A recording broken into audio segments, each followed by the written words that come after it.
নমস্কার। আসলে মায়ের কৃপা না থাকলে মায়ের মন্দিরও যাওয়া যায় না, তাই আমরা শত কষ্টের পর মায়ের মন্দিরত পৌঁছানি। আসলে মায়ের 51টা শক্তিপীঠের মধ্যে আরেকটা অন্যতম হলো অসমের কামাখ্যা মন্দির। তাই এই জায়গা মায়ের কোনো মূর্তি পূজা হয় না, এই জায়গা পূজিত হয় মায়ের ইয়নিপুর।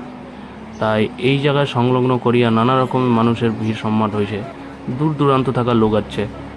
আর তাই আষাঢ় মাসের 6 তারিখ মানে শুক্রবারে আমরা মায়ের পূজা সম্পন্ন করি, কারণ 7 তারিখে অম্বুবাচী তিথি শুরু হওয়াতে মায়ের দ্বার 3 দিনের জন্য বন্ধ থাকবে। এই সময় কোনো রকম পূজা সম্পন্ন হয় না। আর তার ঠিক পাশেই দেখা পাচ্ছেন কাচের ঘরত মায়ের কিছু মূর্তি স্থাপন করা হয়েছে দর্শনার্থীরা দর্শন করার জন্য। আর ঠিক মন্দিরের উল্টো পাশেই দেখা পাচ্ছেন মায়ের দিক মুখ মুখ করিয়া প্রদীপ ও ধূপকাঠি জ্বালানো হচ্ছে। তাই আমরাও দেরি না করিয়া প্রদীপ ও ধূপকাঠি জ্বালিয়ে দিনি এবং মায়ের মন্দিরে মাথা ঠেকিয়া খুব সুন্দরভাবে ভালোভাবেই মায়ের মন্দির থেকে বেরোয় পড়ি। জয় মা কামাখ্যা।